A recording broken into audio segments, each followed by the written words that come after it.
Berlatar pada tahun 2018, kisah akan berfokus pada seorang pria bernama yang kita sebut saja Pan Seng. Ia adalah seorang programmer atau lebih tepatnya ahli dalam bidang pengembangan perangkat lunak seperti aspek teknologi dan sistem operasi. Di pagi hari, ia menghadiri acara di perusahaannya tepatnya bekerja. Di sini, ia berharap mendapatkan promosi untuk menjadi CEO baru. Karena impiannya yang kandas, Pan Seng pun memutuskan berhenti dari perusahaan dan berencana akan menerima tawaran kerja di luar negeri, lebih tepatnya di sebuah perusahaan game di Singapura. Tapi sebelum itu, ia meretas layar monitor di tempat acara perusahaan itu untuk sekedar melampiaskan kekesalannya. 在线交易这个行业里，我们的客户， Singkat cerita, Panseng akhirnya berangkat naik pesawat menuju ke Singapura. Di dalam pesawat, ia bertemu dengan seorang pria bernama, kita sebut saja Jun, atau sering dipanggil Debleng. Jun ini merupakan perwakilan dari perusahaan. Tugas Jun di sini hanya menjemput sekaligus mengantar ke lokasi tujuan. Di sana Panseng tidaklah sendiri, karena ternyata beberapa orang yang ada di sana juga bermaksud melamar ke perusahaan tersebut. 你喜欢看秀吗？想不想去啊？去，就当。别理他了，走，跟我走。 Setibanya di Singapura, Panseng dan para teman-temannya hampir sejenak ke tempat rekreasi untuk sekedar hiburan. Namun saat sedang berjalan-jalan, mereka dihadang oleh beberapa orang preman yang langsung memukuli mereka hingga babak belur. Di sini Panseng yang menyadari adanya kejanggalan, memilih untuk menyelamatkan diri dan inilah yang terjadi.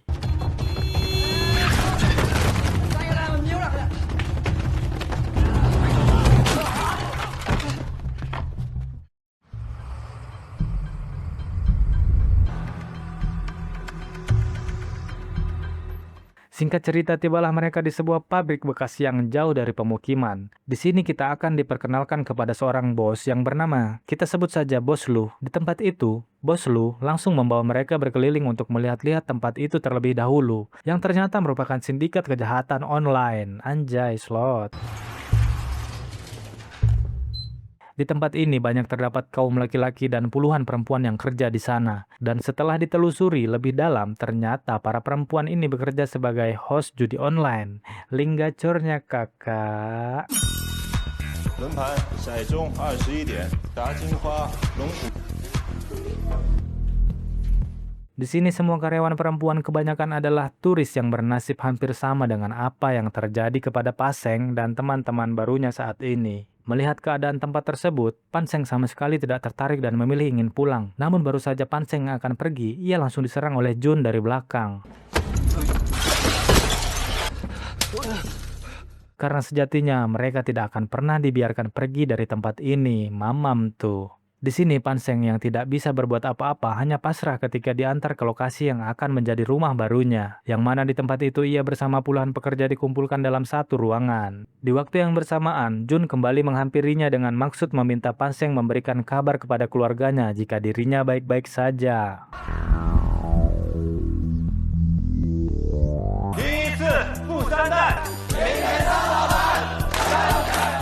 Pada keesokan harinya, Panseng berkenalan dengan seseorang yang bernama Jim. Di sini terlihat wajahnya nampak babak belur akibat berusaha kabur. Aduh, di sini Jim juga menyarankan Panseng agar tidak sampai berbuat nekat agar tidak mengalami nasib yang serupa dengan dirinya. Singkat waktu, sesampainya di ruang kerja, Panseng yang sejujurnya ogah berada di tempat ini pun mengabaikan perintah yang diberikan oleh Jun. Dan inilah yang terjadi.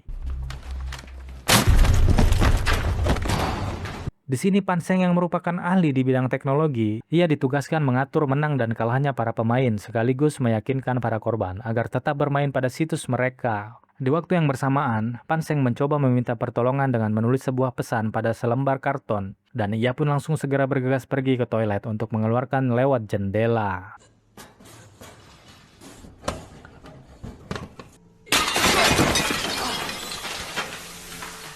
Di dalam toilet terlihat seorang wanita bernama yang kita sebut saja Ana. Ana ini adalah salah satu wanita yang bertugas di bagian host. Menyadari jika Panseng sudah berusaha ingin meminta pertolongan, Ana yang sejatinya sudah cukup lama berada di tempat ini memberitahu Panseng agar jangan bertindak gegabah karena akan mendapat masalah besar apabila ketahuan. Di sini Ana bercerita terkait dirinya yang dijanjikan kebebasan oleh Bos Lu apabila pendapatannya sudah mencapai 5 juta yuan atau sekitar 10 miliar rupiah. Mendengar hal itu, Panseng segera menawarkan menawarkan jasanya agar Ana bisa lebih cepat mencapai target dengan syarat Ana harus membantunya keluar apabila sudah dibebaskan nanti. Di waktu yang bersamaan, Jun yang rupanya menunggu Ana dari tadi langsung bergedor-gedor pintu, dan karena hal itu, Pan Seng seketika panik dan berencana akan membuang tulisan tadi ke dalam kloset.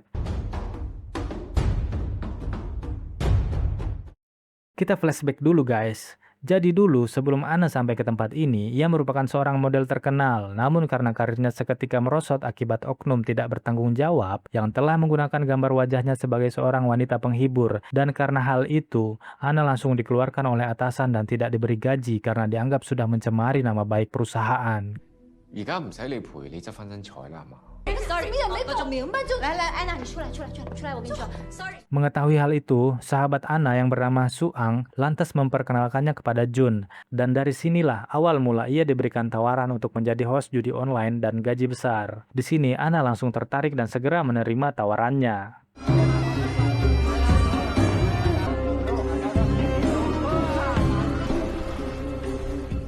Sesampainya di tempat kerja, Ana bersama beberapa wanita lain langsung diajarkan untuk menjadi host sekaligus cara memenangkan taruhan kecil. Karena sejatinya pihak programmer lah yang akan mengatur menang atau kalahnya permainan. Di sini tugas Ana hanya perlu melakukan live selama 6 jam saja dalam sehari. Kembali ke Pan Seng. Pan Seng yang ketahuan ada di toilet langsung diberikan pelajaran oleh Jun sampai akhirnya terhenti akibat Jim datang memberitahu jika saat ini sedang ada sedikit kendala dengan customernya.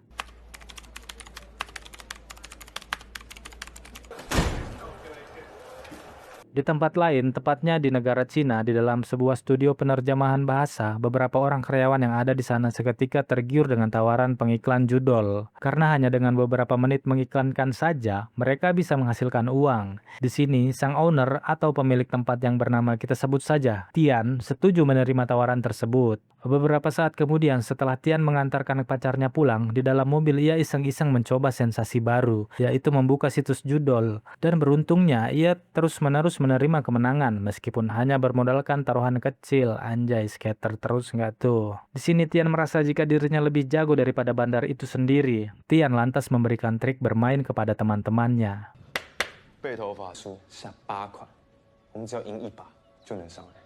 Di hari lain, Tian yang berniat ingin membelikan alat musik mahal untuk pacarnya malah memutuskan all-in dengan mempertaruhkan semua deposit. Dan yang tak Tian sadari hal itu merupakan masalah besar karena kali ini ia justru malah mendapat kekalahan. Mampus nggak tuh rungkat. Menyadari jika Tian sudah kehabisan saldo, Pan Seng segera menawarinya pinjol. Di sini Pan Seng menawari Tian untuk bermain roulette dengan dalih kemenangan tinggi apabila pada saat ini ia memainkannya. Hal itu pun membuat Tian semakin terpancing untuk bermain lagi. Aduh. Di hari lain Tian memberikan hadiah kepada pacarnya, dan hal ini pun membuat si wanita yang bernama Nurul merasa senang. Karena dari pengakuan Tian, ia membeli alat musik itu menggunakan uang hasil kerja kerasnya. Di waktu yang bersamaan, Ana kembali mengajak Tian bermain roulette, dan karena hal ini, Tian sampai tega mengabaikan pacarnya.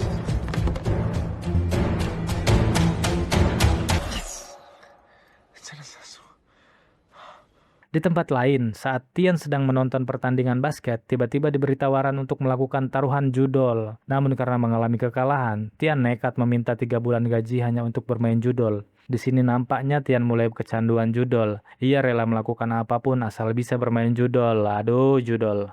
扫一下让你入群免费抽码的我都有。哎，帮我下这游戏，扫这个码。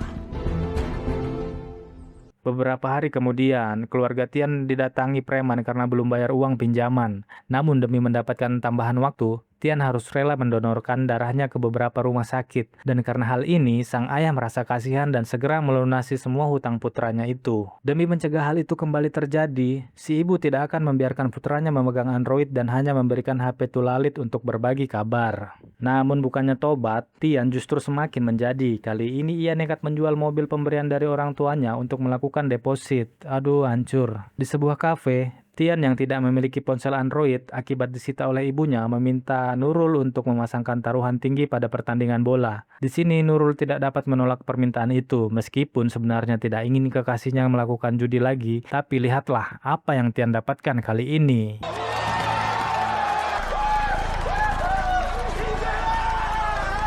Ya, benar saja si Tian berhasil memenangkan taruhan sesuai prediksinya, yang secara tidak langsung akan menjadikannya kaya karena sudah memasang taruhan tinggi. Namun, kesenangan itu tidak berlangsung lama, dan ternyata si Nurul ini sudah membatalkan transaksinya sebelum pertandingannya dimulai. Hiya, puyeng.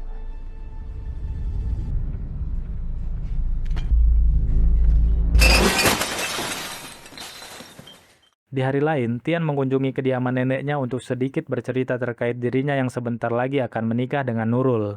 Dengan membawa niat terselubung, ternyata niat Tian menemui neneknya ini hanya ingin mengambil semua emas milik si nenek. Aduh, dan yang tak terduga si nenek ini malah akan memberikannya uang yang semasa hidupnya ya tabung demi cucunya. Aduh, nenek. Di tempat lain, Nurul membuat laporan terkait penipuan online dan meminta pertolongan kepada seorang detektif bernama yang kita sebut saja Zhao. Di sini Nurul berharap kepada detektif Zhao untuk menyadarkan pacarnya yang saat ini sudah kegilaan dan kecanduan judol. Mampus lu. Bukannya bertobat, si Tian justru malah semakin menjadi dengan mengurung ibunya di kamar, bermaksud meminta kembali ponselnya yang telah disita. Si ibu akhirnya pasrah dan memberitahukan sandi berangkas penyimpanannya. Namun di sini Tian justru malah mengambil surat kepemilikan perusahaan kecil milik keluarganya dan langsung menggadaikannya untuk kembali bermain judol. Gila. Menyadari jika Tian kembali masuk ke situs mereka, Pan Seng yang merasa khawatir karena satu pemain ini sudah banyak mendapatkan kekalahan pun dibantu oleh si bos untuk memancing nafsunya terlebih dahulu. Karena Tian terus memaksa dengan akan mempertaruhkan uang jutaan yen atau senilai 1 miliar lebih untuk bermain trading, si bos pun merasa tertarik dan segera mempersiapkan semuanya. Setelah memastikan uang masuk ke kartu rekening, si bos pun langsung segera meminta para anak buahnya agar melakukan penarikan ke tiap bank yang berbeda, karena ia hanya memiliki waktu 10 menit untuk melakukannya.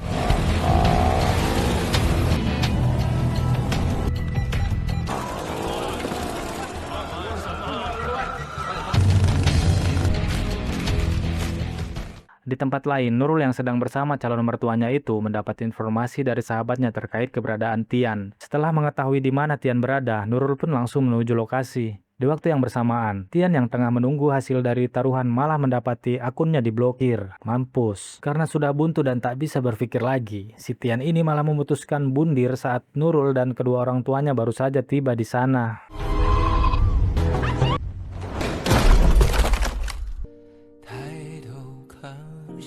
问我有没有白了白首。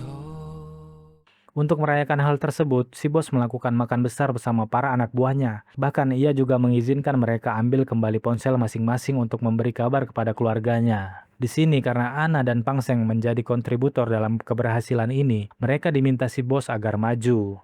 Di waktu yang bersamaan saat berlangsungnya pesta, Ana dipanggil si bos masuk ke ruangannya. Alih-alih diberikan izin pulang karena mencapai target, justru malah mendapat tawaran lain untuk menikah dengan si bos atau kembali bekerja dengan target minimal pendapatan yang jauh lebih tinggi. Aduh, mamam tuh.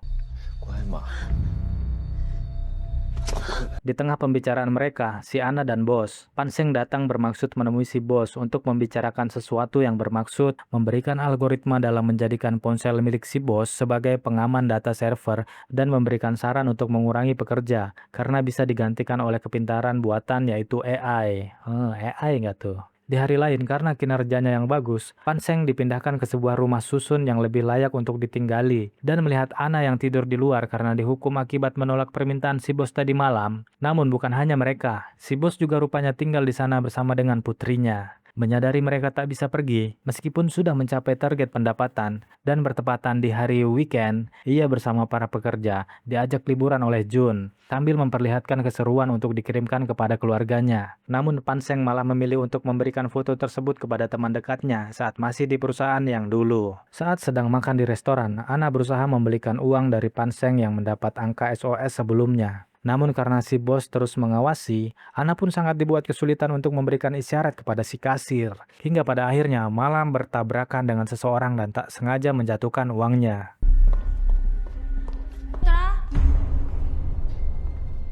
Sesuai saran yang diberikan Pan Seng waktu itu, si bos akhirnya akan mengumpulkan beberapa orang karyawan yang posisinya bisa digantikan oleh AI. Di sini Jim yang masuk ke dalam kategori itu berterima kasih kepada Pan Seng atas bantuannya. Namun sebelum pergi, Pan Seng menitipkan uang berisi angka SOS untuk membocorkan kedok penipuan di tempat ini. Di dalam perjalanan, mereka yang akan diantar ke bandara seketika berhenti di depan toko dikarenakan Jun kehabisan udut. Di sini Jun berniat meminjam uang untuk membeli udut. Namun Jim yang kebetulan membawa uang dari Pan Seng pun akhirnya malah ketahuan setelah kasir menolak uang yang diberikan oleh Jun karena terdapat coretan di dalamnya. Aduh, gimana nih?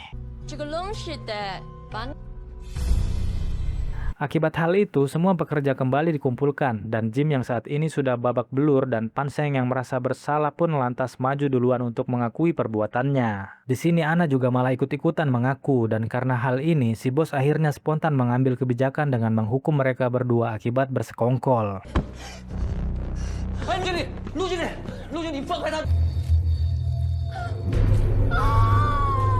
Berbeda dengan Ana, Pan Seng dipukuli habis-habisan hingga babak belur, bahkan dengan tidak manusiawi. Di sini si bos meminta rekan Pan Seng untuk melumpuhkan kakinya dengan menggunakan tongkat baseball.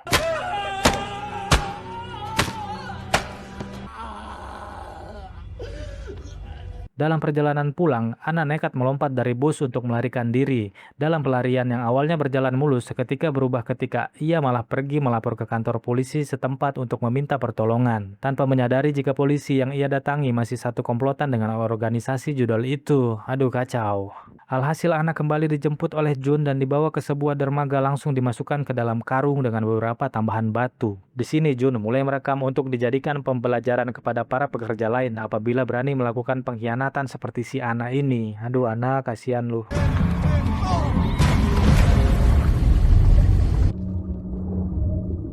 Tak berselang lama, Ana kembali ditarik oleh kapal nelayan, dan rupanya sengaja dilakukan oleh Jun agar Ana bisa terbebas dari organisasi. Karena saat ini ia akan dianggap sudah mati oleh si bos. Namun sebagai gantinya, Ana harus tetap menjaga rahasia terkait sindikat kejahatan tersebut. Singkat cerita, Ana akhirnya bisa pulang dan bertemu dengan sang ibu. Namun baru saja akan masuk, ia justru malah mendapati seseorang yang mengaku sebagai polisi, membuat Ana lari ketakutan karena tidak percaya dengan perkataannya. Di tempat lain, Pan Seng yang saat ini masih mendapat hukuman, diperlihatkan video Ana saat dieksekusi waktu itu. Hal itu pun membuatnya sadar jika Ana mungkin saat ini sudah meninggal dan tidak akan ada lagi harapan untuk dirinya bisa keluar dari tempat ini.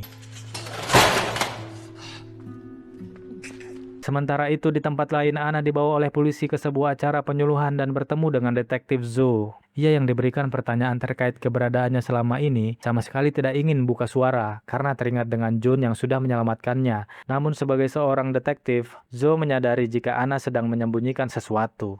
Nurul yang menyadari kehadiran Ana di acara itu segera membawanya pergi ke rumah sakit untuk melihat kondisi Tian yang ternyata masih hidup dan belum sadarkan diri akibat mengalami luka fatal. Di sini Ana disalahkan atas apa yang terjadi sehingga Zo meminta kontribusi Ana untuk membantu kepolisian dalam memberantas kejahatan ini.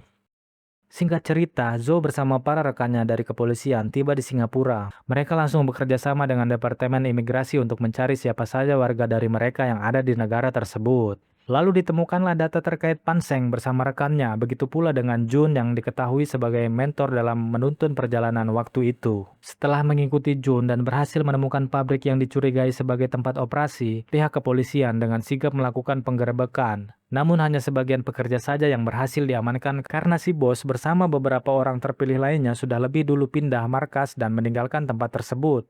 Di malam hari, Zhao bersama para rekannya tiba-tiba dihadang para pemuda lokal yang tidak menerima akan kedatangan mereka ke negara ini. Di sini, kerusuhan berlangsung sengit sampai melibatkan polisi setempat, hingga pada akhirnya berhasil dihentikan oleh seorang yang merupakan ketua asosiasi daerah.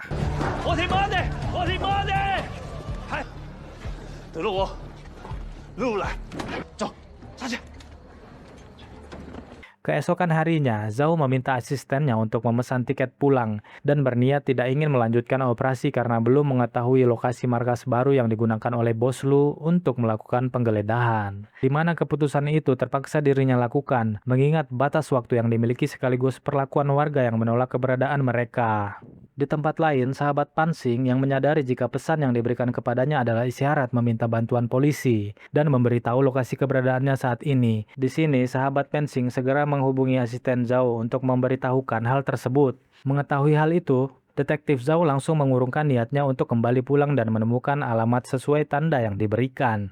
Di sini karena mereka tidak memiliki akses sidik jari untuk bisa masuk, Ana langsung diminta hadir agar lebih mempermudah penyergapan. Bahkan kepolisian juga meminta bantuan pemilik toko roti untuk menitipkan pesan ke korek api untuk Panseng. Di sini Panseng langsung melakukan pergerakan sesuai arahan yang diberikan. Dan ya,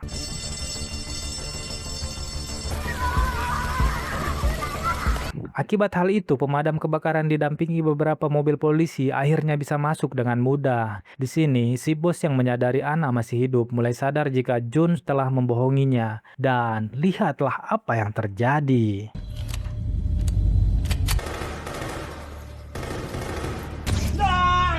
Ya, karena Jun sudah dianggap sebagai keluarganya sendiri, si bos pun sama sekali tidak marah dan malah menyuruhnya agar menyelamatkan diri terlebih dahulu. Dan sekaligus meminta kepada semua pekerja agar menghancurkan komputernya demi menghilangkan barang bukti.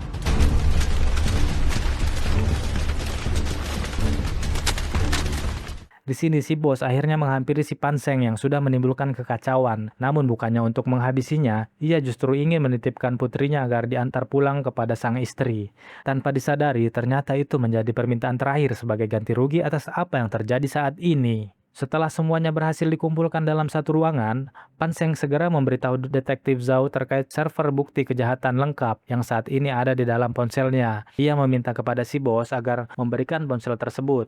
Namun baru saja Zhao akan mengambilnya, Jun malah menembak duluan.